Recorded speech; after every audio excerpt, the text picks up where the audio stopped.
পরম শান্তি। আজকে আলোচনার বিষয়বস্তু হচ্ছে আপনার অষ্টাবক্র গীতার অষ্টম অধ্যায়, কিন্তু আজকে একটু ভিন্নভাবে আলোচনা করব। এর আগে যতগুলো অধ্যায় নিয়ে আলোচনা করেছি, পাঠ করেছি, সেটি 1 নম্বর অধ্যায় শুরু করেছি একদম শেষ তক। আর আজকে যে একটু ভিন্নভাবে পাঠ করব এবং আলোচনা করব 2 নম্বর 1 নম্বর অধ্যায়টা, অষ্টম অধ্যায়ের 1 নম্বর শ্লোকটা ছেড়ে দিয়ে 2 নম্বর শ্লোক থেকে শুরু করব। আর 1 নম্বর শ্লোকটা একদম শেষে ওটাকে নিয়ে একটু আলোচনা করব। তো চলুন অষ্টম অধ্যায়ের 2 নম্বর শ্লোকটি কি বলছে দেখি। বন্ধন হলো চিত্তের একটি অবস্থা যেখানে চিত্ত কিছু কামনা করে বা কোনো বস্তুকে প্রত্যাখ্যান করে। যখন তুমি কোনো কিছুর প্রতি আসক্ত হবে না এবং কোনো কিছু থেকে দূরে সরে যাবে না, তখন তুমি মোক্ষ লাভ করবে। তো এই শ্লোকটি বন্ধন ও মুক্তির মূল কারণ নিয়ে আলোচনা করে। ঋষি অষ্টাবক্র এখানে বলছেন যে আমাদের দুঃখ বা বন্ধন কোনো বাহ্যিক ঘটনা বা বস্তুর উপর নির্ভরশীল নয়, বরং এটি আমাদের চিত্তের বা মনের একটি অবস্থা। বন্ধন হলো চিত্তের এমন একটি অবস্থা যেখানে চিত্ত কিছু কামনা বা বস্তুকে প্রত্যাখ্যান করে। এখানে চিত্ত বলতে আমাদের মন বা মানসিক অবস্থাকে বোঝানো হয়েছে। ঋষি অষ্টাবক্র বলছেন আমরা তখনই বন্ধনে পড়ি যখন আমাদের মন কোনো কিছু পেতে চায় অথবা কোনো কিছু থেকে দূরে থাকতে চায়। তবে একটি বিষয় যদি লক্ষ্য করেন, তো দেখবেন অতিরিক্ত চাওয়ার কারণে কিন্তু আমাদের মধ্যে কামনা জন্ম নেয়। আবার কখনো কখনো আমরা কামনাকে প্রত্যাখ্যান করেও শান্তি পেতে চাই। এই কামনা আসক্তি বড় জটিল এবং কঠিন। যখন আমরা কোনো বস্তু, ব্যক্তি বা পরিস্থিতির প্রতি আসক্ত হই, তখন সেটি না পেলে বা হারিয়ে ফেললে আমরা বড্ড দুঃখী হয়ে পড়ি। এখন বর্তমানে আমরা হয় টাকার পিছনে বা ক্ষমতার লোভে ছুটি, আর সেটি না পেলে হতাশ হতাশাগ্রস্ত হই। একইভাবে যখন আমরা কোনো অপ্রীতিকর পরিস্থিতি বা ব্যক্তিকে ঘৃণা করি বা তার থেকে দূরে থাকতে চাই, তখন সেই বিরাগ বা ঘৃণা আমাদের মনে অশান্তি সৃষ্টি করে। যদি লক্ষ্য করেন তো দেখবেন যখন আমরা দরিদ্রতা বা অসুস্থতাকে ঘৃণা করি, তখন তা থেকে মুক্ত থাকার চেষ্টা আমাদের মনের মাঝে একটি প্রবল চাপ সৃষ্টি করে। আর যখন আপনি কোনো কিছুর প্রতি আসক্ত হবেন না এবং কোনো কিছু থেকে দূরে সরে যাওয়ার চেষ্টা করবেন না, তাহলে কি হবে? কি করবেন? শুধু অ্যাওয়ারনেস দ্রষ্টা ভাব বা সাক্ষী স্বরূপ থাকবেন। ঠিক তখনই আপনি প্রকৃতপক্ষে মোক্ষ বা মুক্তি লাভ করতে সক্ষম হবেন। মোক্ষ বা মুক্তি পেতে হলে কোনো কিছু পাওয়ার আকাঙ্ক্ষা অথবা কোনো কিছুকে এড়ানোর প্রবণতা ত্যাগ করতে হবে। মোট কথা হলো আপনাকে মানে এই মানে অনাসক্তিতে প্রবেশ করতে গেলে আপনাকে একটি এমন অবস্থায় যেতে হবে যেখানে আপনি কোনো কিছুর প্রতি অতিরিক্ত আকর্ষণ বোধ করবেন না। আপনি আপনার দায়িত্ব পালন করবেন, কিন্তু তার ফল নিয়ে বেশি চিন্তা করবেন না। তাতে আপনার মধ্যে একটি নিরপেক্ষতা ভাবের সৃষ্টি হবে। এইভাবে কোনো অপ্রীতিকর পরিস্থিতির প্রতি বিরাগ ভাব পোষণ না করে সেটিকে স্বাভাবিকভাবেই গ্রহণ করার চেষ্টা করবেন। যখন আপনি এই দুটির মাঝখানে একটি ভারসাম্যপূর্ণ অবস্থানে থাকতে পারবেন, অর্থাৎ কোনো কিছু পাওয়ার জন্য মরিয়া হয়ে হবেন না এবং কোনো কিছুকে ঘৃণা করে দূরে সরিয়ে দিতেও চাইবেন না, দেখবেন তখনই আপনার মনের মাঝে স্থিরতা এবং শান্ত প্রবেশ করছে। এই শান্ত ও নিরপেক্ষ মানসিকতাই হলো মোক্ষ বা মুক্তি। মোট কথা হলো আমাদের দুঃখের কারণ বাইরের জগতে নয়, বরং আমাদের মনের আসক্তি এবং বিরাগ। যখন আমরা এই দুই ধরনের মানসিক প্রবণতা থেকে মুক্ত হতে পারব, তখন আমরা অভ্যন্তরীণ শান্তি এবং স্বাধীনতা লাভ করব, যা হলো প্রকৃত মুক্তি বা মোক্ষ। তো এটি দ্বিতীয় অষ্টাবক্রর অষ্টম অধ্যায়ের দ্বিতীয় শ্লোক ছিল। তো তৃতীয় শ্লোকে কি বলছে একটু দেখে নিন। যদি তুমি মোক্ষ চাও তবে আসক্তির বিষয়গুলো থেকে দূরে থাকো। শান্তি, ক্ষমা, সরলতা, জ্ঞান এবং সত্যকে গ্রহণ করো। এই শ্লোকটি মোক্ষ লাভের জন্য প্রয়োজনীয় গুণাবলী নিয়ে আলোচনা করে। আগের শ্লোকগুলিতে অষ্টাবক্র মোক্ষের পথে বাধা বা প্রতিবন্ধকতা কি তা ব্যাখ্যা করেছিলেন, আর এই শ্লোকে তিনি বলছেন যে কিভাবে সেই বাধাগুলো অতিক্রম করা যায়। এটি মোক্ষ লাভের জন্য একটি ইতিবাচক দিক নির্দেশ করে। কি বলছেন ঋষি অষ্টাবক্র? বলছে, যদি তুমি মোক্ষ চাও তবে আসক্তির বিষয়গুলো থেকে দূরে থাকো। এখানে একটু লক্ষ্য করা দরকার, শ্লোকটি শুরু হয়েছে একটি শর্ত দিয়ে। যদি আপনার জীবনে প্রধান লক্ষ্য মোক্ষ বা মুক্তি হয়, তবে আপনাকে অবশ্যই আসক্তি ত্যাগ করতে হবে। আসক্তি বলতে শুধু বস্তুগত জিনিসের প্রতি আকর্ষণ বোঝানো হয়নি, বরং এটি যে কোনো প্রকারের কামনা, আকাঙ্ক্ষা বা প্রত্যাশাকে বোঝানো হয়েছে।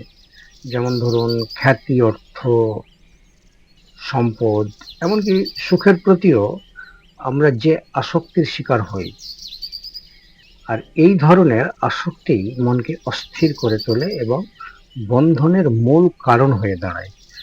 তাই মোক্ষ লাভের প্রথম ধাপ হলো আসক্তি থেকে নিজেকে সরিয়ে রাখা। আমাদের আরো কিছু বিষয় বুঝতে হবে, যেমন শান্তি, ক্ষমা, সরলতা, জ্ঞান এবং সত্যকে গ্রহণ করা। আসক্তি ত্যাগ করার পর যে শূন্যতা তৈরি হয়, তা পূরণের জন্য অষ্টাবক্র কিছু গুণাবলী গ্রহণের কথা বলছেন। এই গুণগুলো হলো মোক্ষ লাভের জন্য অপরিহার্য উপকরণ। যেমন ধরুন, শান্তি, তারপরে ক্ষমা, তারপরে আপনার হচ্ছে সরলতা, জ্ঞান, এই বিষয়গুলো। তো সবগুলো একটু একটু করে আলোচনা করব। তো এই যে বলছে শান্তি, মনের স্থিরতা ও প্রশান্তি। যখন মন কামনা বাসনা থেকে মুক্ত হয়, তখন স্বাভাবিকভাবেই শান্তি বিরাজ করে। ক্ষমা, নিজের এবং অন্যের প্রতি ক্ষমাশীল হওয়া। আমরা কিন্তু ক্ষমা মানে যেটি বুঝি অন্যকে ক্ষমা করা, কিন্তু অনেক সময় আপনি নিজেকেও কিন্তু ক্ষমা করতে পারেন না। এমন এমন কর্ম হয়ে যায় আপনার দ্বারা, আমার দ্বারা, এমন এমন কর্ম হয়ে যায় আমাদের দ্বারা, তখন আমরা কিন্তু নিজেকেও ক্ষমা করতে পারি না। তো এখানে ক্ষমা কিন্তু নিজেকেও করতে হবে, অপরকে তো করবেনই, নিজেকেও করতে হবে। ঘৃণা, রাগ বা প্রতিশোধের যে মানসিকতা মনে অশান্তির সৃষ্টি করে, ক্ষমা এই সমস্ত নেতিবাচক আবেগ থেকে মনকে মুক্ত করে। আর সরলতা, জীবনের প্রতি একটি সরল দৃষ্টিভঙ্গি রাখা, জটিলতা এবং অতিরিক্ত চাহিদা ত্যাগ করে সহজভাবে জীবনযাপন করা। বাকি যেটা অতিরিক্ত যেটা হওয়ার সেটা তো হবেই প্রাকৃতিকভাবে। তারপরে যে জ্ঞান, এখানে জ্ঞান বলতে শুধু পুঁথিগত বিদ্যা বোঝানো হয়নি, বরং আত্মজ্ঞান বা পরম সত্যের জ্ঞান বোঝানো হয়েছে। এই জ্ঞান হলো সেই উপলব্ধি, যে উপলব্ধির কারণে আপনি বুঝতে সক্ষম হবেন যে আপনি শুধুমাত্র দেহ বা মন নন, বরং আপনি এক অবিনশ্বর আত্মা। তো সর্বশেষ হচ্ছে সত্য, জীবনের প্রতি সত্যবাদী হওয়া এবং পরম সত্যকে মেনে নেওয়া। এটি আপনাকে ভুল পথে চালিত হওয়ার থেকে কিন্তু রক্ষা করবে। সবশেষে এই শ্লোকটিতে আমাদের শেখায় যে মোক্ষ শুধু আসক্তি ত্যাগ করে পাওয়া যায় না, বরং কিছু ইতিবাচক গুণাবলী যেমন শান্তি, ক্ষমা, সরলতা, জ্ঞান এবং সত্যকে জীবনের অঙ্গ করে তোলার মাধ্যমে লাভ করা যায়। এটি একটি সম্পূর্ণ আধ্যাত্মিক পথের বর্ণনা, যা শুধু নেতিবাচকতা ত্যাগ নয়, বরং ইতিবাচক গুণাবলী অর্জনের মাধ্যমে পূর্ণতা লাভ করে। 4 নম্বর শ্লোকটি কি বলছে এবার একটু দেখব। তিনি না এই পৃথিবী, না পানি, না আগুন, না বাতাস, এই সমস্ত উপাদানগুলো একত্রিত হয়ে শরীর তৈরি করে। শুধু এই সব কিছুর সাক্ষী তুমি সচেতনতা। তো এই শ্লোকটি হলো আত্মা এবং দেহের মধ্যেকার মৌলিক পার্থক্য। অষ্টাবক্র তার শিষ্য জনককে বোঝাতে চাইছেন যে তার প্রকৃত পরিচয় পঞ্চভূত দ্বারা তৈরি এই শরীর নয়, বরং তিনি হলেন এক চিরন্তন সচেতনতা বা আত্মা। শ্লোকে বলছে, তুমি না এই পৃথিবী, না জল, না আগুন, না বাতাস, না আকাশ। তবে আকাশ, আকাশটা একটু বেশি বলে দিলাম, মানে এখানে 4টি তত্ত্বর কথা লেখা আছে। তো যাই হোক, কেন লেখা আছে আমি জানি না, তবে এখানে 5টি তত্ত্বই হওয়াটাই স্বাভাবিক। তবে বিভিন্ন দর্শন অনুযায়ী এই যে নশ্বর জগৎ এবং আমাদের শরীর পঞ্চভূত দ্বারাই গঠিত। এই শ্লোকে প্রথম 4টি উপাদান, যেমন ধরুন পৃথিবী, জল, আগুন, বাতাস, এই কথাই উল্লেখ করা হয়েছে। অষ্টাবক্র বলছেন এই উপাদানগুলো যা দিয়ে আপনার আমার শরীর তৈরি, কিন্তু আপনি নিজে তা নয়। এই শরীরের যেমন শুরু আছে তেমন শেষও আছে, কিন্তু আপনার অস্তিত্বের কোনো শুরু বা শেষ নেই। এই শ্লোকটি দেহ এবং আত্মাকে পৃথক করার একটি শক্তিশালী বিবৃতি। তো এই সমস্ত উপাদানগুলো একত্রিত হয়েই শরীর তৈরি করে। এই শ্লোকটি আরো স্পষ্টভাবে ব্যাখ্যা করে যে আমাদের শারীরিক অস্তিত্ব কেবল এই জড় উপাদানগুলোর একটি সমষ্টি মাত্র। এটি আমাদের শরীরকে একটি অস্থায়ী এবং সীমিত সত্তা হিসেবে চিহ্নিত করে, যা প্রকৃতির নিয়ম অনুযায়ী পরিবর্তনশীল এবং ক্ষয়প্রাপ্ত। তারপরে ঋষি অষ্টাবক্র বলছেন, তুমি শুধু এই সব কিছুর সাক্ষী, তুমি সচেতনতা। এটি শ্লোকের সবচেয়ে গুরুত্বপূর্ণ অংশ। এখানে অষ্টাবক্র আত্মজ্ঞানের মূল বার্তাটি কিন্তু দিচ্ছে। সাক্ষী শব্দটি এখানে খুবই গুরুত্বপূর্ণ এবং তাৎপর্যের বিষয়। একজন সাক্ষী কোনো ঘটনাতে নিজের অংশ নেয় না, বরং তা দূর থেকে দেখে। একইভাবে আপনার সচেতন অবস্থা বা আত্মা আমাদের শরীরের সব কার্যকলাপ, সুখ, দুঃখ, আনন্দ, বেদনা, এসব কিছু দেখছে, কিন্তু নিজে সেগুলোর দ্বারা প্রভাবিত হয় না। আপনি শরীর বা মন নন, আপনি হলেন সেই সচেতন সত্তা বা শরীর এবং মনের সমস্ত কিছুকে উপলব্ধি করছে। আপনি সেই পরম চৈতন্য শক্তি ভাব, যেটা দ্রষ্টা। আপনি নিজেই সচেতনতা, কনসিয়াসনেস, যা সবকিছুকে আলোকিত করেন, কিন্তু নিজেই আলোর মতো অদৃশ্য। এই শ্লোকটি একটি মৌলিক সত্যের উপর জোর দেয়। আমাদের প্রকৃত পরিচয় আমাদের শরীরের মধ্যে সীমাবদ্ধ নয়, যা পঞ্চভূতের দ্বারা গঠিত। আমরা হলাম এক অনন্ত সচেতনতা, যা এই শরীর এবং এর কার্যকলাপের শুধু সাক্ষী। এই উপলব্ধি আমাদেরকে শারীরিক দুঃখ, কষ্ট এবং মৃত্যুর ভয় থেকে মুক্ত করতে পারে। তো এটি 4 নম্বর শ্লোক, একটু বিশ্লেষণ করার চেষ্টা করলাম। 5 নম্বর শ্লোক কি বলছে একটু আমরা দেখব। তো 5 নম্বর শ্লোক যেটি বলছে, যদি তুমি নিজেকে দেহ থেকে পৃথক করে জ্ঞান হিসেবে নিজেকে গ্রহণ করো, তাহলে তুমি এক মুহূর্তে আনন্দিত, শান্ত এবং সমস্ত বন্ধন থেকে মুক্ত হবে। এই শ্লোকটি হলো আত্মজ্ঞানের মাধ্যমে তাৎক্ষণিক মুক্তি লাভের পদ্ধতি।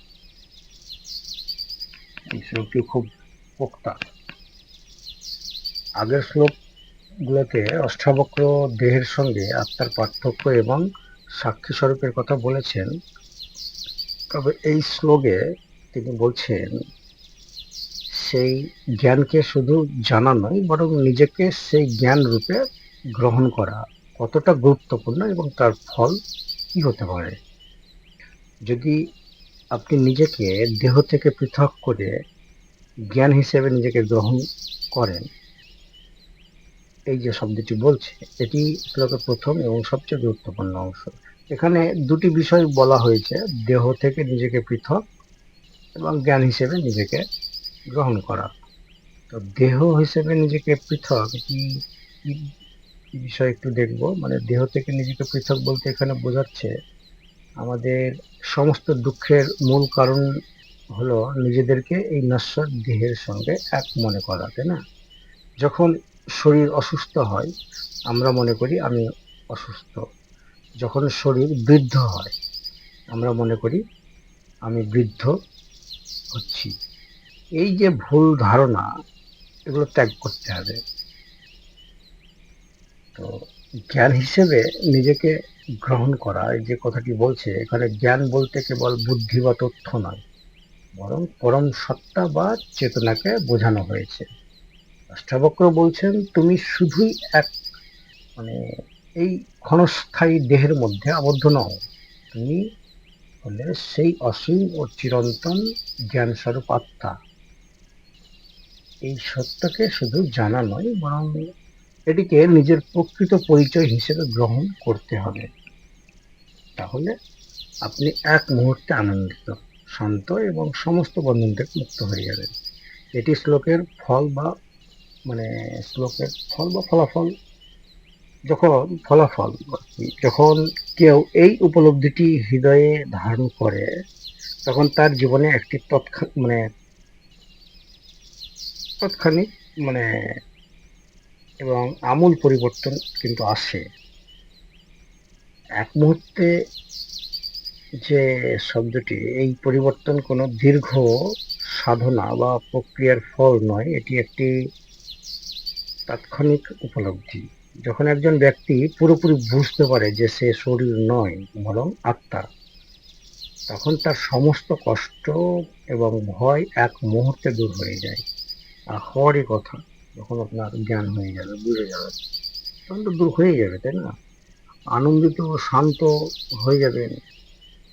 শরীর ও মনের সঙ্গে যে নিজেকে যুক্ত রাখলে কামনা বাসনা রাগ এবং হতাশার জন্ম হয়।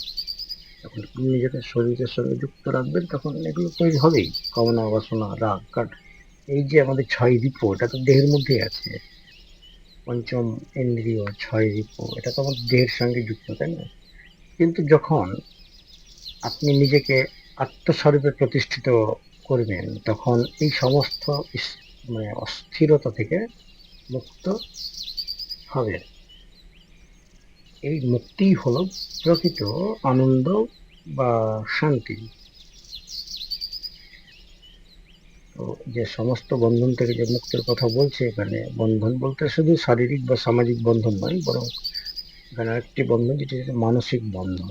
বন্ধনকেও বোঝানো হয়েছে আর কি এখানে। মানসিক বন্ধন, মৃত্যুর ভয়, অসুস্থতার কষ্ট, সম্পর্কের যে টানাপোড়া, এই সব কিছুই মানসিক বন্ধন। যখন আপনি নিজেকে দেহ থেকে পৃথক জানতে পারবেন তখন এই সমস্ত বন্ধন আপনা আপনি শিথিল হয়ে যাবে এবং আপনি সম্পূর্ণ মুক্ত বোধ করবেন নিজেকে।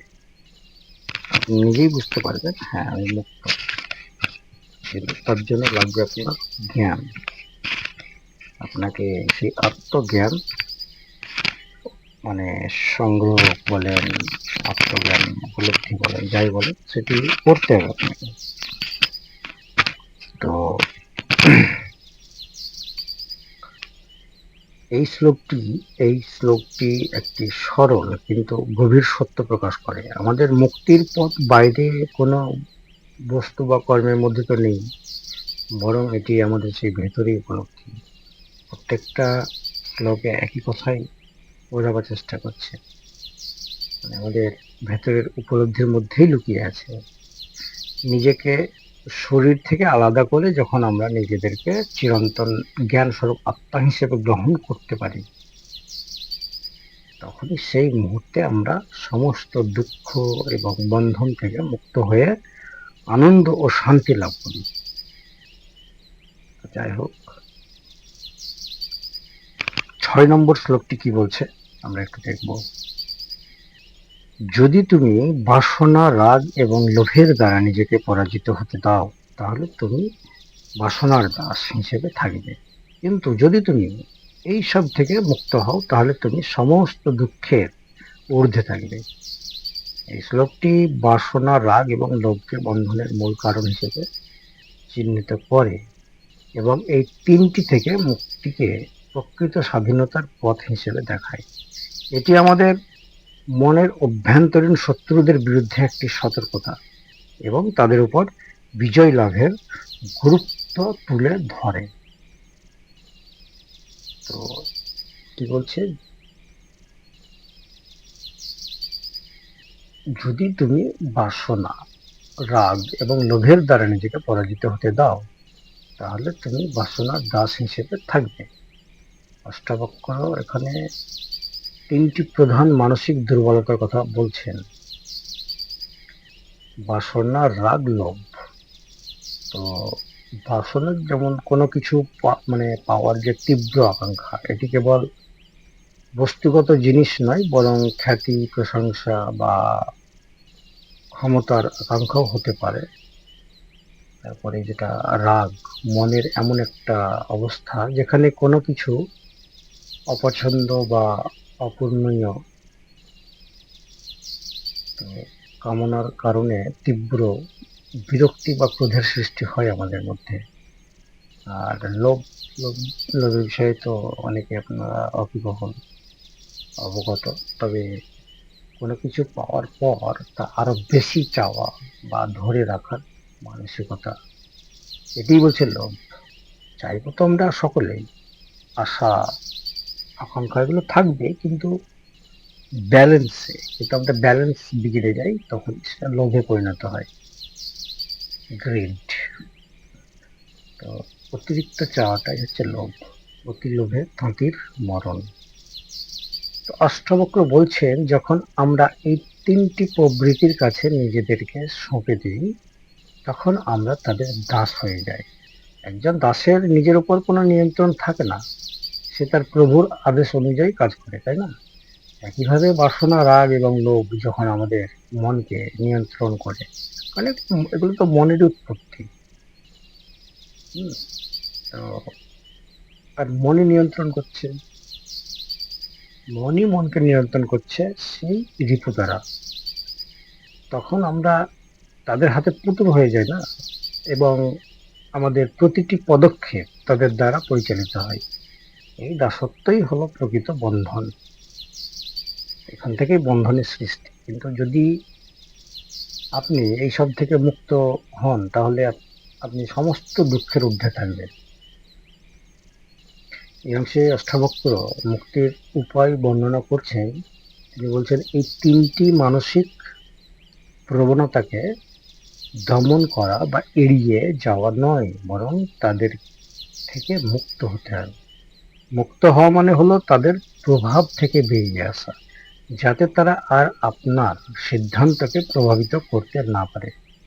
যখন আপনি বাসনা, রাগ এবং লোভের দাসত্ব থেকে মুক্তি পান, তখন আপনি একটি উচ্চতর অবস্থায় উন্নতি হন। সমস্ত দুঃখের ঊর্ধ্বে থাকা যে বিষয়টা, এর অর্থ হলো, যখন আপনি বাসনার বশীভূত হন না, তখন আপনার আকাঙ্ক্ষা পূরণ না হলেও আপনি দুঃখ পান না।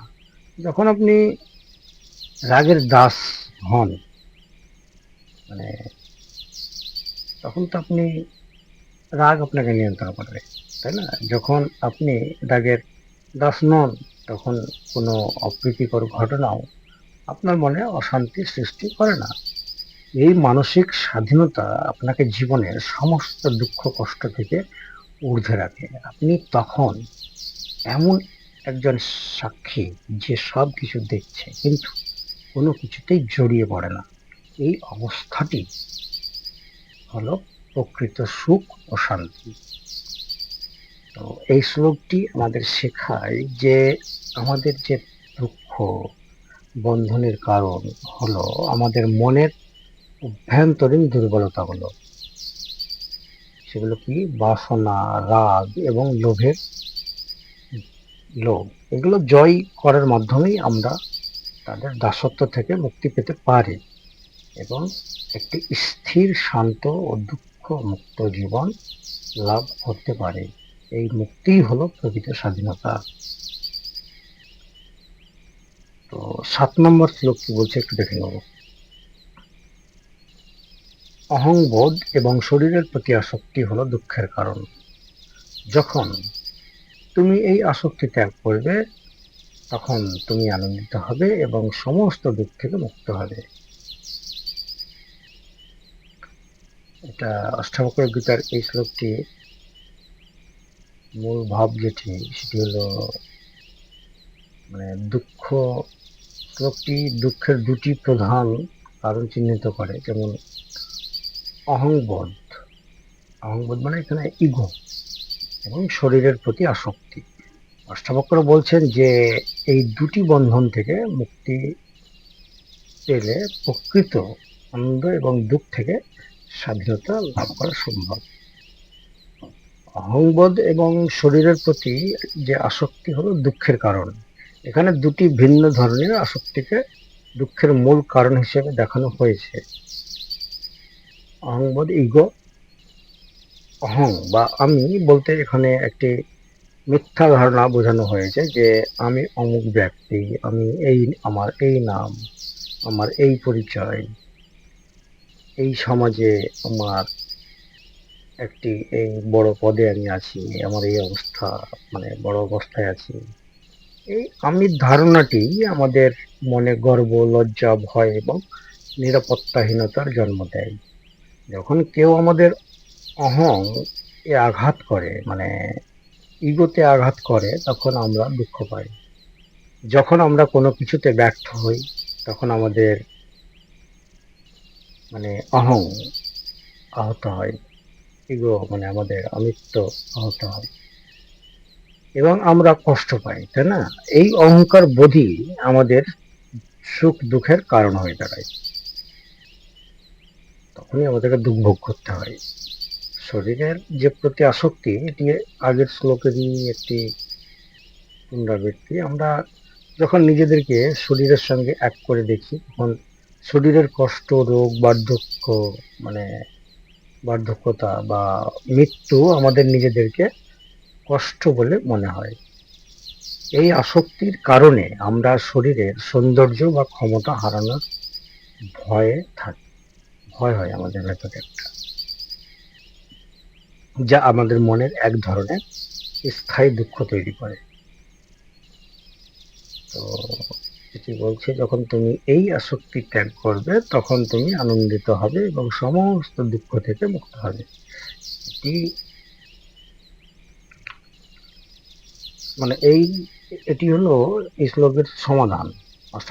অষ্টাবক্র ঋষি অষ্টাবক্র বলছেন যে এই দুটি আসক্তি ত্যাগ করার মাধ্যমে প্রকৃত মুক্তি লাভ করা যায়। আনন্দিত যে হওয়া ব্যাপারটি বলছে, যখন অহংবোধ এবং শরীরের প্রতি আসক্তি ত্যাগ করা হয়, তখন আমাদের মন হালকা হয়ে যায়। কোনো কিছু হারানোর ভয় থাকে না, কারণ আমাদের আর ধরে রাখার মতো কোনো মিথ্যা পরিচয় নেই আমাদের কাছে, তাই না? এই মানসিক স্বাধীনতা এক ধরনের গভীর এবং স্থায়ী আনন্দের জন্ম দেয়। তো এখানেই সমস্ত দুঃখ থেকে মুক্ত হওয়া যায়। প্রকৃত দুঃখ আসে সেই সব জিনিসের কারণে যা আমরা নিজেদের বলে মনে করি। যেটাকে আপনি নিজেদের বলে মনে করবেন, সেখানে আপনার একটা দুঃখের সৃষ্টি হবে। তো যখন আমরা আমির ধারণা এবং শরীরের সঙ্গে আমাদের সম্পর্ক ত্যাগ করি, ত্যাগ বলতে এখানে ওইভাবে তো ত্যাগ করা যায় না, আপনার জ্ঞান যখন হবে, শরীর এবং মন এবং আপনার চেতনা সব কিছুই কিন্তু ভিন্ন ভিন্ন, আলাদা আলাদা। তখন ব্যক্তিগত দুঃখ থাকে না, কারণ আমরা তখন নিজেদেরকে সেই সাক্ষী হিসেবে দেখি যে শুধু জীবনের ঘটনাগুলো দেখছে, কিন্তু তাতে কোনো ব্যক্তিগত দুঃখ নেই। তো এই শ্লোকটি একটি মৌলিক সত্য তুলে ধরেছে। আমাদের দুঃখের কারণ বাইরের তো জগৎ, কখনোই না, বরং আমাদের মনের মধ্যে থাকা দুটি মিথ্যা ধারণা। এই শ্লোক অনুযায়ী অহংবোধ এবং শরীরের প্রতি আসক্তি, যখন আমরা এই দুটি বন্ধন থেকে নিজেদেরকে মুক্ত করতে পারি, তখন আমরা সত্যিকারের অর্থে সুখী, শান্ত এবং স্বাধীন হতে পারি। তো চলুন 8 নম্বর শ্লোকটি কি বলছে একবার দেখে নেব। তুমি সমস্ত গুণের ঊর্ধ্বে, তুমি শান্তি, আনন্দ এবং সত্যের প্রতিমূর্তি। এই সত্য জেনে তোমার দুঃখ দূর করো। তো দুঃখ দূর করো, অষ্টাবক্র গীতার এই শ্লোকটি সবগুলোই গুরুত্বপূর্ণ, তবে এটাও একটু অসাধারণ।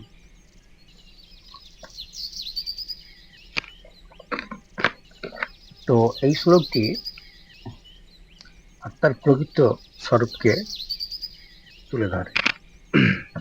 অষ্টাবক্র বলছে যে তুমি একজন ব্যক্তি হিসেবে যে সমস্ত গুণ, গুণ বলতে এখানে সত রজতম, তিনখানা যে মানুষের গুণ আছে, তো এই তিনখানা গুণ নিয়ে কথা বলছে। মানে যারা এই শত রজতম তিন গুণ দ্বারা প্রভাবিত হয়, মানে যে হবে, সে মানে আত্মা তার ঊর্ধ্বে,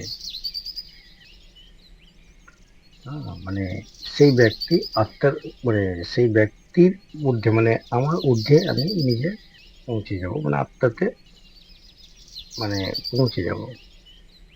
তোমার প্রকৃত পরিচয় মানে হলো শান্তি, আনন্দ এবং সত্য। এটা হচ্ছে আমাদের প্রকৃত পরিচয়। এই জ্ঞান উপলব্ধি করলেই আপনি সমস্ত দুঃখ থেকে মুক্তি পাবেন। তো আপনি সমস্ত গুণের ঊর্ধ্বে যে কথাটি বলছে এখানে, আধ্যাত্মিক দর্শন অনুযায়ী প্রকৃতি বা জগৎ শত, রজ এবং তম, এই তিন গুণের দ্বারা পরিচালিত হয়। এই গুণগুলো আমাদের মন এবং কর্মকে প্রভাবিত করে। শতগুণের ফলে আসে জ্ঞান ও শান্তি, যেটাকে সত্য বলি আমরা। শত, তা এটাকে সত্যই গুণ। যখন আমাদের মধ্যে সেই সত্যের গুণ আসবে,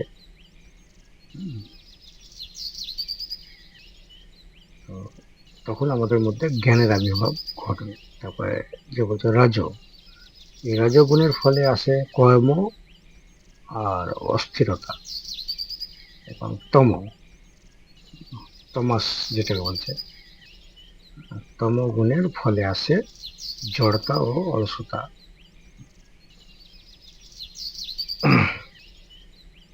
তো এই তিন গুণের ঊর্ধ্বে যে পৌঁছাতে পারবে, সেই পরম চৈতন্যে পৌঁছাতে পারবে। তো অষ্টাবক্র বলছেন তোমার আত্মা বা প্রকৃত সত্তা এই তিনটি গুণের কোনটির দ্বারাই প্রভাবিত হয় না। আত্মা চিরকাল শুদ্ধ, পবিত্র এবং অপরিবর্তনীয়। যখন তুমি নিজেকে এই গুণগুলো থেকে আলাদা বলে জানবে, তখন আপনি তাদের দ্বারা মানে সৃষ্ট দুঃখ, যে দুঃখ হয় এবং অস্থিরতার ঊর্ধ্বে চলে যাবে। যে তারপরে কি বলছেন যে তুমি শান্তি, আনন্দ এবং সত্যের প্রতিমূর্তি, এটি তোমার প্রকৃত পরিচয়। অষ্টাবক্র বলছেন যে শান্তি ও আনন্দ কোনো বাহ্যিক বা পরিস্থিতির ফল নয়, বরং এটি তোমার ভেতরের অবস্থা। তুমি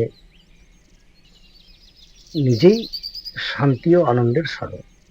যখন আপনি এই সত্যটি উপলব্ধি করবেন, তখন বাহ্যিক কোনো কিছু না পেলেও আপনি শান্ত এবং আনন্দিত থাকতে পারবেন। এইভাবে আপনি সত্যের প্রতিমূর্তি বা সচ্চিত আনন্দ। তো আপনার অস্তিত্বই সত্য,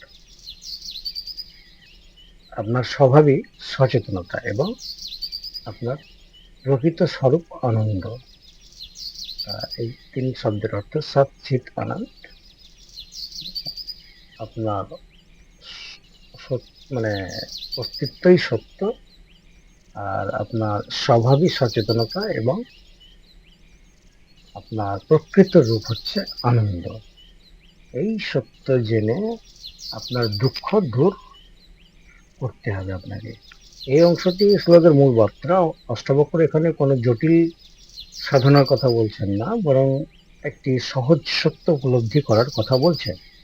যখন আপনি বুঝবেন যে আপনার প্রকৃত পরিচয় হলো শান্তি, আনন্দ এবং সত্য, তখন আপনার সমস্ত দুঃখ দূর হয়ে যাবে। কারণ দুঃখের কারণ হলো এই ভুল ধারণা যে আপনি সম্পূর্ণ, মানে অসম্পূর্ণ, এবং আপনার আনন্দ বা শান্তি বাইরের কোনো বস্তু থেকে আসছে।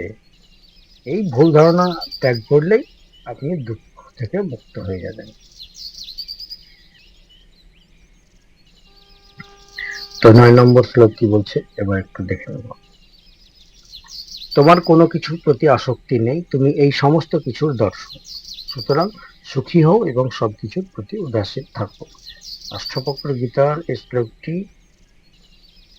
আসক্তি এবং দর্শক বা সাক্ষী হওয়ার গুরুত্বের উপর জোর দেয়। অষ্টাবক্র বলছেন যে তোমার প্রকৃত স্বরূপ হলো সাক্ষী, যে সবকিছু দেখে কিন্তু কোনো কিছুতে আসক্ত হয় না। এই সত্য উপলব্ধি করলে তুমি সুখী ও উদাসীন থাকতে পারবে। আপনার কোনো কিছুর প্রতি আসক্তি নেই। আমরা যখন কোনো বস্তু, ব্যক্তি বা ঘটনার প্রতি আসক্ত হই, তখন সেটি আমাদের দুঃখের কারণ হয়ে দাঁড়ায়। কিন্তু অষ্টাবক্র বলছেন আসক্তি আপনার স্বভাব নয়। আপনার আত্মা কোনো কিছুর সঙ্গে যুক্ত নয়, কারণ আত্মা তো নিরাকার। এই শ্লোকটি আমাদের মনে করিয়ে দেয় যে আসক্তি একটি মানসিক অবস্থা যা আমরা তৈরি করি, এবং রিপুর দ্বারা এগুলো ঘটে, এবং ত্যাগ করতেও পারি। আমরা মানুষ অনেক কিছুই ত্যাগ করি। তো আপনি এই সমস্ত কিছু দর্শক, এখানে দর্শক বা সাক্ষী শব্দটি খুবই গুরুত্বপূর্ণ। এর অর্থ হলো আপনি আপনার জীবনের ঘটনাবলী, আপনার চিন্তা, আপনার আবেগ এবং আপনার শরীরের সমস্ত কার্যকলাপ শুধুমাত্র দেখছেন। তা দেখার জন্য একটি বেশ পরিপাটি একটা সাধনা আছে। তো যাই হোক, কিন্তু আপনি নিজে সেগুলো কিন্তু অংশ নন। যখন আপনি এই দর্শকের ভূমিকায় নিজেকে স্থাপন করতে পারবেন, তখন আপনি কোনো কিছুতে জড়িয়ে পড়বেন না, এবং তার ফলে আপনার মধ্যে কোনো দুঃখ আসবে না। আপনাকে কোনো দুঃখ স্পর্শই করতে পারবে না। তার জন্যই অষ্টাবক্র বলছে, সুতরাং সুখী হও এবং সব কিছুর প্রতি উদাসীন থাকো। উদাসীন মানে এখানে কিন্তু দুঃখী নয়। এটি শ্লোকের চূড়ান্ত উপদেশ। যখন আপনি বুঝতে পারবেন যে আপনি দর্শক এবং আপনার কোনো আসক্তি নেই, আপনি মানে এখানে সেই পরম চৈতন্য বার্তা, তখন আপনি স্বাভাবিকভাবেই সুখী হবেন। কারণ আপনার সুখ তখন আর বাহ্যিক কোনো কিছুর উপর নির্ভরশীল থাকবে না।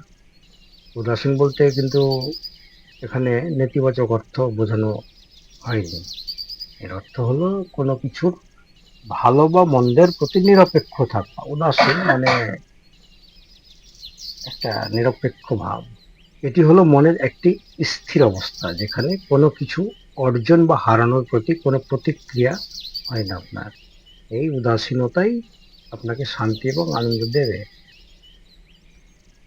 তো এই দুটি শ্লোক মিলে একটি পূর্ণ চিত্র তুলে ধরে। অষ্টাবক্র শ্লোকটি আমাদের প্রকৃত পরিচয়কে, যেমন শান্তি, আনন্দ, সত্য, সচ্চিত আনন্দ চিনতে শেখায়, এবং নবম শ্লোকটি সেই জ্ঞানকে আমাদের জীবনে কিভাবে প্রয়োগ করতে হবে তা দেখায়। দর্শক হওয়া এবং উদাসীন থাকার মাধ্যমে আমরা আসক্তি এবং দুঃখ থেকে মুক্ত থাকতে পারি। আপনার কোনো কিছুর প্রতি আসক্তি নেই, আপনি এই সমস্ত কিছুর দর্শক, সুতরাং সুখী হওয়া এবং সব কিছুর প্রতি উদাসীন থাকা। অষ্টাবক্র গীতার এই শ্লোকটি সত্যি মানে খুবই গুরুত্বপূর্ণ একটি শ্লোক। যাই হোক, আমরা এরপরে আমরা চলে যাব 10 নম্বর শ্লোকে। 10 নম্বর শ্লোকটা কি বলছে দেখি। যে ব্যক্তি এই সত্য জানে সে শুধু আত্মা, সে মুক্ত হয়, সে কখনো ভীত হয় না। অষ্টাবক্র গীতার অষ্টম অধ্যায়ের এই শেষ শ্লোকটি, এটা শেষ বলবো না কারণ এরপরে 1 নম্বর শ্লোক আবার শোনাবো আপনাদেরকে। তো এই অধ্যায়ের যে শ্লোকটি, পুরো অধ্যায়ের মানে সারসংক্ষেপ, এটি আত্মজ্ঞানের চূড়ান্ত ফলকে বর্ণনা করে। অষ্টাবক্র বলছেন যে যখন একজন ব্যক্তি দৃঢ়ভাবে এই সত্য উপলব্ধি করে যে সে শরীর নয় বরং অবিনশ্বর আত্মা, তখন সে মুক্তি লাভ করে এবং তার আর কোনো ভয় থাকে না। তারপরে কি বলছে, যে ব্যক্তি এই সত্য জানে সে শুধু আত্মা। এখানে জানে শব্দটি খুবই গুরুত্বপূর্ণ। এটি কেবল পুঁথিগত বা ধারণাগত জ্ঞান নয়, বরং গভীর উপলব্ধি এবং জীবনের একটি চূড়ান্ত সত্য হিসেবে গ্রহণ করাকে বোঝানো হয়েছে। আর এই সত্য হলো আমি যে এই দেহ নয়, এই নশ্বর শরীর, যার জন্ম আছে, মৃত্যু আছে, রোগ আছে, সে আমি নয়। আমি এই মন নয়, এই অস্থির মন, যার চিন্তা, আবেগ এবং কামনা আছে, সেও আমি নয়। আমি হলাম শুদ্ধ অবিনশ্বর আত্মা। আমার প্রকৃত সত্তা হলো সেই চেতনা, যা সবকিছুর সাক্ষী। এই সত্যকে যখন কেউ মানে শুধু বুদ্ধি দিয়ে নয় বরং সম্পূর্ণ সত্তা দিয়ে উপলব্ধি করে, তখনই এর প্রকৃত শক্তি প্রকাশ পায়, সে মুক্ত হয়। মুক্তি বা মোক্ষ কোনো ভবিষ্যতের অবস্থা নয়, বরং একটি বর্তমান উপলব্ধি।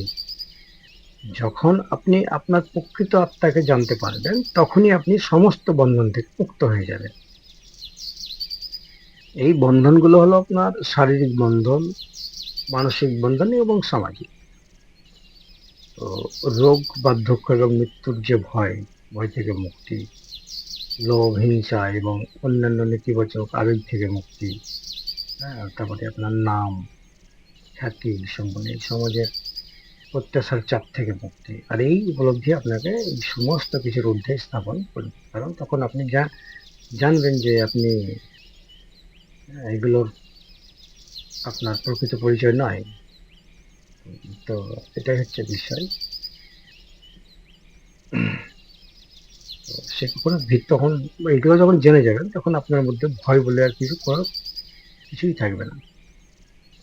তো সবচেয়ে শক্তিশালী এবং গুরুত্বপূর্ণ অংশ হলো সব ধরনের যে ভয়, যেমন মৃত্যু ভয়, ব্যর্থতার ভয়, প্রিয়জনকে হারানোর ভয়, এর মূলে থাকে আমাদের এই ভুল ধারণা যে আমরা সীমিত এবং নশ্বর। কিন্তু এখন আমরা সীমিত তো নই, মানে আমরা জন্মও নিই না, মৃত্যু হয় না, আমরা মানে বলতে গেলে আত্মা।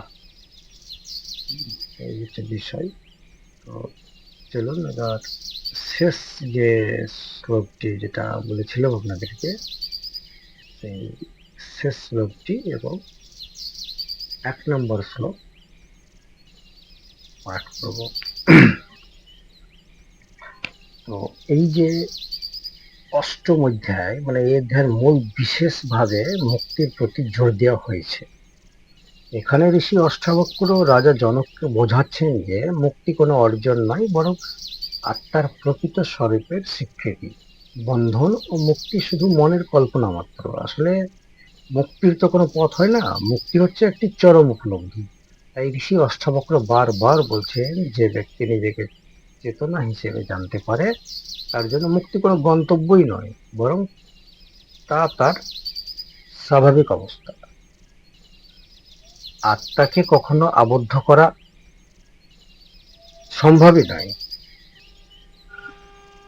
তো তাই মুক্তির প্রয়োজনও নেই, কারণ বন্ধন ও মুক্তি এই ধারণাটি আমাদের মন দ্বারা নির্মিত। আত্মা তো চিরমুক্ত, চির সচেতন, নিরাকার। মুক্তি মানে নিজের প্রকৃত স্বরূপে প্রতিষ্ঠিত হওয়া। এই অধ্যায়টি অদ্বৈত দর্শনের এক চূড়ান্ত মানে অবস্থাকে প্রকাশ করে, যেখানে মুক্তি মানে কোনো সাধনা নয়, বরং জ্ঞান উপলব্ধির মাধ্যমে নিজেকে প্রকৃত অবস্থাতে ফিরিয়ে নিয়ে যাওয়া। তো যে শ্লোকটি, 1 নম্বর শ্লোকটি যেটি বলছে, তুমি যখন দেহের সঙ্গে নিজেকে শনাক্ত করা ত্যাগ করবে এবং চিত্তে অবস্থান করবে, তখন তুমি এক মুহূর্তে সুখী, শান্ত এবং বন্ধন মুক্ত হবে। এই শ্লোকটি ঋষি অষ্টাবক্র ঠিক কি বলতে, মানে কি বোঝাতে চাইছে, তো চলুন আমরা একটু দৃষ্টিপাত করি। এর মূল বক্তব্য হলো আত্মা ও দেহের মধ্যে পার্থক্য। অষ্টাবক্র তার শিষ্য জনককে শেখাচ্ছে যে আমাদের দুঃখ ও বন্ধনের কারণ হলো নিজেদেরকে আমরা এই নশ্বর দেহের সঙ্গে এক করে ফেলেছি। ঋষি অষ্টাবক্র বলছেন দেহের সঙ্গে নিজেকে শনাক্ত করা ত্যাগ করো। আমরা সাধারণত নিজেদেরকে আমাদের শরীরের মাধ্যমে চিনি। আমি লম্বা, আমি মোটা, আমি দুর্বল, আমি অসুস্থ। এই ধরনের ধারণাগুলো আমাদের নিজেদের শরীরকে কেন্দ্র করে তৈরি হয়। যখন আমাদের শরীর কষ্ট পায়, আমরা মনে করি আমি কষ্ট পাচ্ছি।